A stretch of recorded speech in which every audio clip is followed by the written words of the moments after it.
So let's talk about the thyroid gland. So the thyroid is situated anterior to the trachea.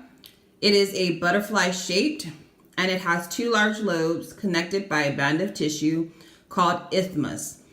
It contains two types of cell, the follicular and the parafollicular cells.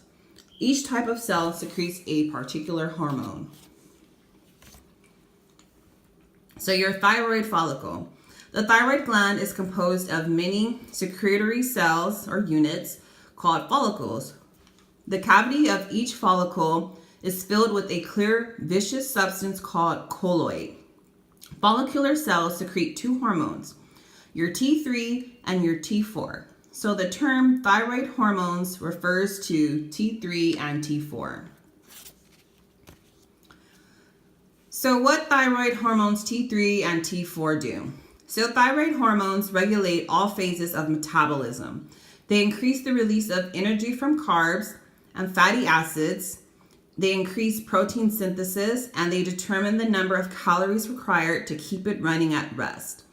So the keep it running at rest is called the basal metabolic rate, or BMR. So with hypothyroidism, it results in a slowed down metabolic state. So you have a slow heart rate, sluggish peristalsis, resulting in constipation, low body temperature, low energy, loss of hair, and weight gain. An infant that is born with no thyroid gland is called cretinism, and the child will be short and stocky, have abnormal skeletal development, and developmental delay. In hyperthyroidism, it is a speeded up metabolism, so you're going to have an increased heart rate, you're going to have increased peristalsis causing diarrhea, you're going to have an increased body temperature, weight loss, and emotional swings. So we have what's called Graves' disease. It is a hyperthyroid state characterized by bulging ears, a condition called exophthalmia.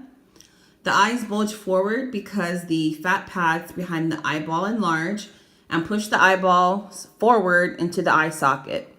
This is a possible risk. It causes a risk of loss of vision due to corneal ulceration from the eyes drying out. And that's in one of your boxes to the side. So regulation of secretion. The hypothalamus secretes a hormone which stimulates the anterior pituitary to secrete TSH. So TSH stimulates the thyroid gland to secrete T3 and T4. When plasma levels of the thyroid hormones increase sufficiently, negative feedback inhibition prevents further secretion of TSH. So the synthesis of T3 and T4 require iodine salts called iodides. The iodides come from dietary sources.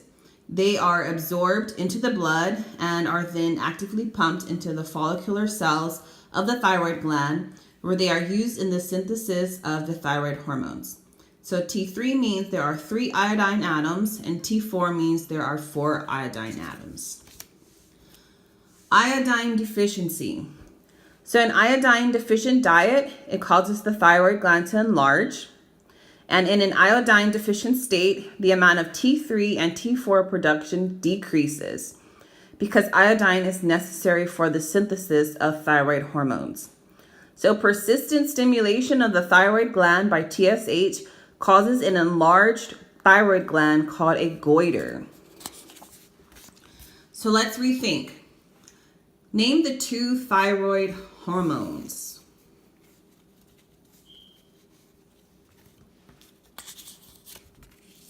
T3 and T4. Number 2, name the term that describes the general effects of thyroid hormones.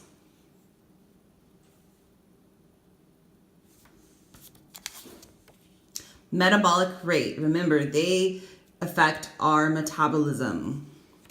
Number 3, why does the hypothyroid person have an elevated plasma TSH level?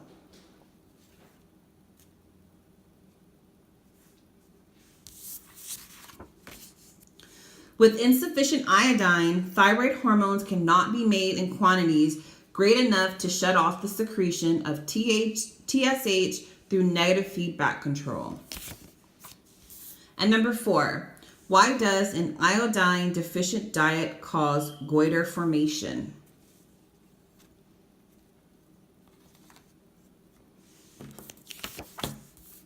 Because iodine is necessary for the synthesis of thyroid, so T3 and T4 production decreases.